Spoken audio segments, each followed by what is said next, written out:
অধিক সন্তান চাই না, কিন্তু সংযমে থাকতে পারি না। এই অবস্থায় কি করব? উত্তরে স্বামী রাম সুখদাস বলছেন ব্রহ্মচর্য বিজ্ঞান বিখ্যাত গ্রন্থে, এই কথাটি ঠিক নয়।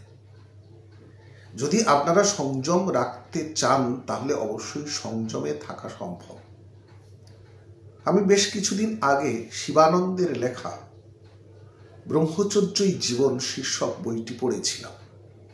তিনি সেই বইতে লিখেছেন, আমি বিবাহিত, কিন্তু আমি এবং আমার স্ত্রী দুজনে পরামর্শ করে ব্রহ্মচর্যের পালন করেছি এবং এতে আমার অনেক উপকার হয়েছে।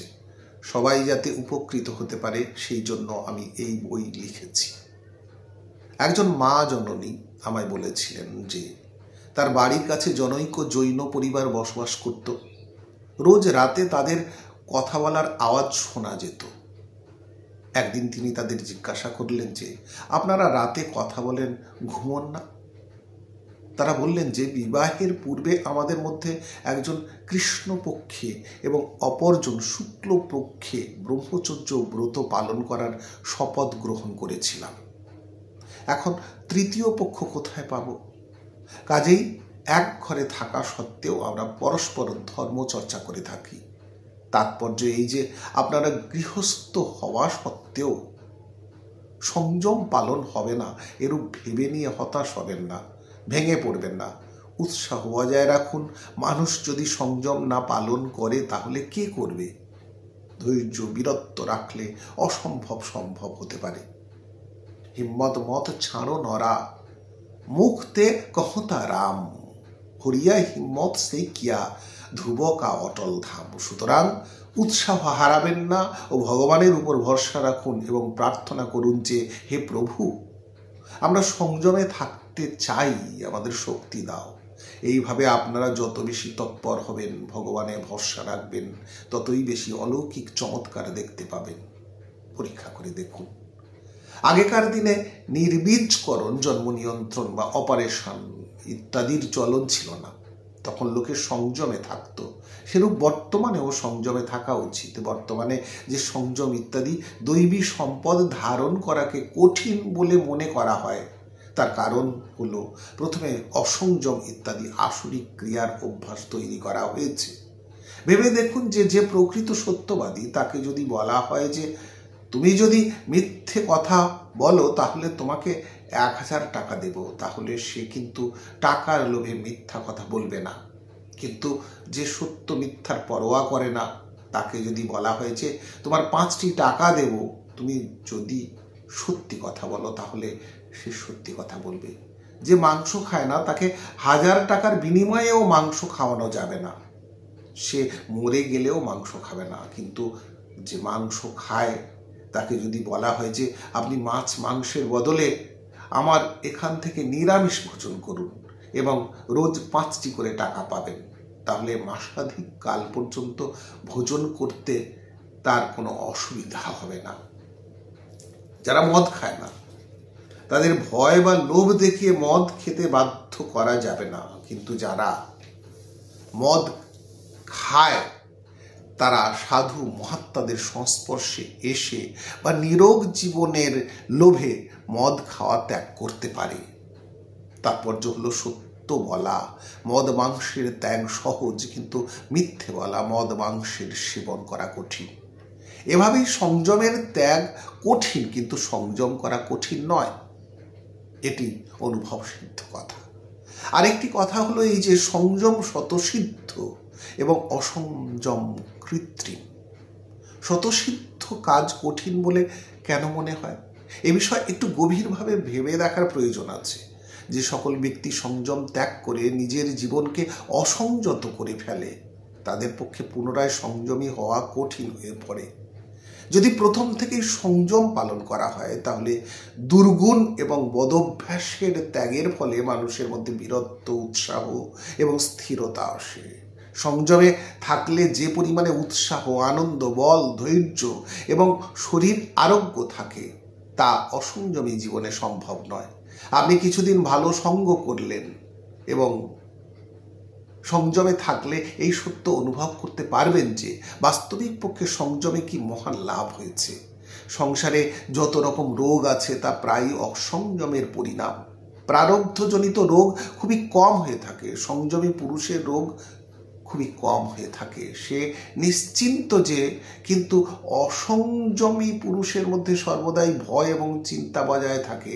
যেমন অসংযমী রাবণ সীতাকে হরণ করার সময় ভয়ে ভয়ে এদিক ওদিকে তাকিয়ে দেখে, সো দশ শীষ সান কি নাই, ই তো উ তো চিতই চলা ভরি হাই। কিন্তু অসংযমী সীতা রাক্ষসপুরীতে রাক্ষসদের মধ্যে থেকেও নির্ভয়ে দিন যাপন করেন। তিনি রাবণকে অধম, নির্লজ্জ ইত্যাদি বলে ধিক্কার দেন। সট শুনে হরি আনে হি মহি, অধম নির্লজ্জ লাজ নহিতহি। আমাদের শাস্ত্রে ব্রহ্মচর্যের অনেক মহিমা বলা হয়েছে এবং বিদেশিরাও এর সমাদর করেছেন। সেখানে উল্লিখিত আছে যে পুরুষ জীবনে যেন একবার মাত্র নিজ স্ত্রী সঙ্গ করে। পুরুষ জীবনে যেন একবার মাত্র নিজ স্ত্রী সঙ্গ করে। যদি তা সম্ভব না হয় তাহলে বছরে একবার, আর যদি তাও সম্ভব না হয় তাহলে মাসে একবার ঋতুকালে স্ত্রী সঙ্গ করা যেতে পারে। যদি তাও সম্ভব না হয় তাহলে সে যেন মৃত্যুর জন্য তৈরি থাকে। কারণ বারবার স্ত্রী সঙ্গ করলে ব্যক্তি অল্পায়ু হয়। অকাল মৃত্যুর অনেক কারণ থাকতে পারে, কিন্তু তার মধ্যে বীর্য নাশ হলো একটি মুখ্য কারণ। সুতরাং দীর্ঘজীবী সুস্থ নিরোগ জীবনের জন্য ব্রহ্মচর্য পালন অত্যন্ত আবশ্যক। সিংহ জীবনে মাত্র একবার সিংহিনীর সঙ্গ করে। এতে বীর্য রক্ষার ফলে তার মধ্যে এমন এক বিশেষ শক্তি জন্মে যার ফলে সে তার চেয়ে অধিক বলশালী হাতিকেও মেরে ফেলে।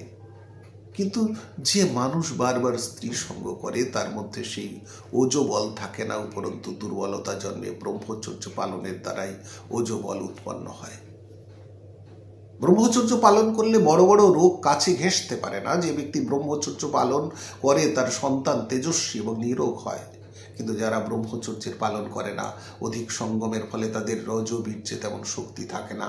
ভোগের প্রতি অতিশয় আসক্তির ফলে যে সন্তান জন্মগ্রহণ করে সে রুগ্ন এবং ভোগী হয়।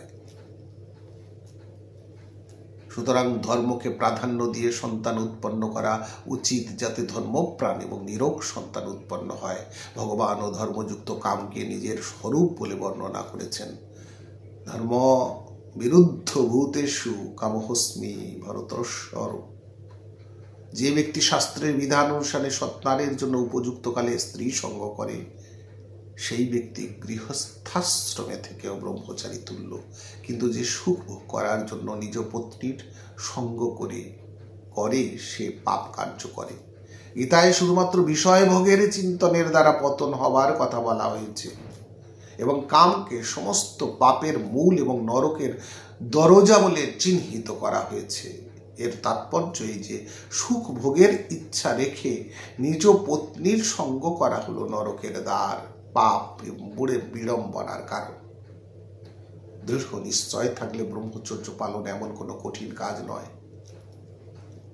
মনুষ্যের ক্ষেত্রে ব্রহ্মচর্য পালন বিশেষভাবে প্রযোজ্য। মানুষ যদি সংযমী না হয় তাহলে সে পশুরও অধম। পশুদের মধ্যে গাধা, গরু প্রভৃতি নিম্ন স্তরের বলে গণ্য করা হয়, কিন্তু বছরে মাত্র 1 মাসই এদের সঙ্গম কাল। এই সময়ে যদি এদের অসংযম থেকে রক্ষা করা হয় তাহলে বছরের অবশিষ্ট সময় এদের সংযম বজায় থাকে।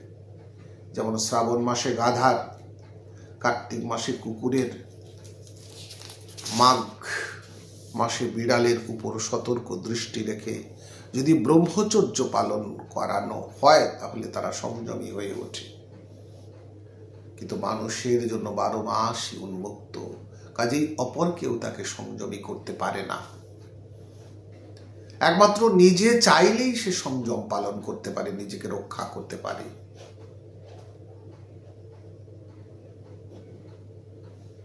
এই তাই শাস্ত্রে মানুষকে ব্রহ্মচর্য পালন করার আদেশ দেওয়া হয়েছে। ব্রহ্মচর্য পালন করলে ব্রহ্মবিদ্যা এবং মহান আনন্দের প্রাপ্তি ঘটে।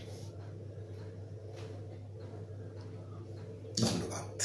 পাঠ করলাম ব্রহ্মচর্যের মহিমা তথা আবশ্যকতা থেকে। স্বামী রাম সুখ দাস লিখেছেন। সৌজন্যে ব্রহ্মচর্য বিজ্ঞান, গীতা প্রেস।